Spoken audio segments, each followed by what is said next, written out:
Peace. Magandang umaga, another day, another trip. So on the way tayo sa COG Dasma. So every Sunday nagsisimba na kami palagi dito. Pang-anim na yata namin to. So ngayon ko lang nakudakan, hindi ko na-videoan yung mga past na namin pagsisimba. So ngayon trip ko eh. So ayan, nagsisimula na sa isang napakagandang awitin. So kumuha lang naman tayo ng konting clip kasi magpo-focus tayo makinig ng preaching tsaka sumabay sa mga kanta. Kasama nga din pala natin si Utol tsaka si Paring Jazz. So sabi ko kahit mga 1 PM na tayo magtinda, walang problema. Basta sumama kayo sa akin sa pagsisimba.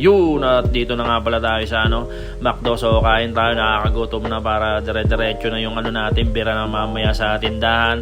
At ayun na nga, nakauwi na kami. Ayos na din daw yung pinagawa naming bagong damit ni Mary, ang tikas angas na ni Mary Ang ganda ng paggawa, ang ganda ng pagkadali dito sa leather na damit ni Mary. Kaya binubusi-busisi na ni Commander kasi medyo meticulous yan kaya kailangan makita niya kung pulido pa talaga yung pagkadali.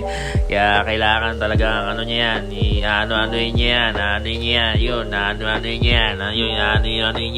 angas din nabubuksan yung yung meron siyang sa bintana, tapos ayan sa gilid dinedemonstrate ni Kuya yan, ni Bossing. So ayan kung paano tiklupin, maganda daw tiklupin paloob para hindi masaluhan ng mga ulan ba.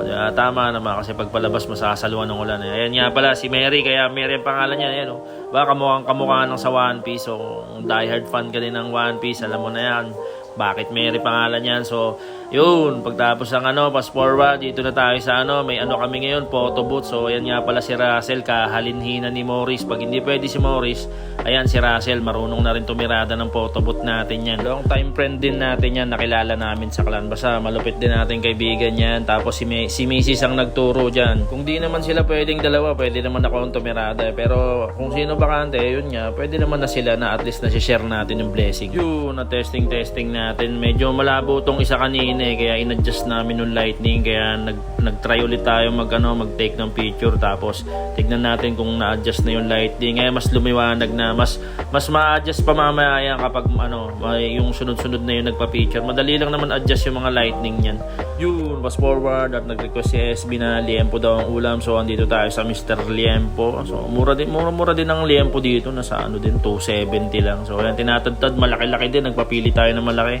Yan, kasama natin ang pamilya ko, nag-pick up din kami ng tarpaulin para sa event nila. Yun, at yan, napatagay na tayo please pagsara ng tindahan. Gawa ng si Jase, uwi na to bukas, kaya nakipag-inuman na tayo, tamang kwentuhang malupet. Nag-working vacation dito yan, mga 2 weeks din siguro. Sabi ko sa kanya, gusto nyo extra dito sa tindahan, wala namang problema, diba? At least kumikita siya, hindi yung nakatambay lang. Kaya yan, tamang chill lang tayo. Kaya hanggang sa susunod na trip, huwag kakalimutan magtrabaho ng malupet, bawal tamad. Ayos, alright!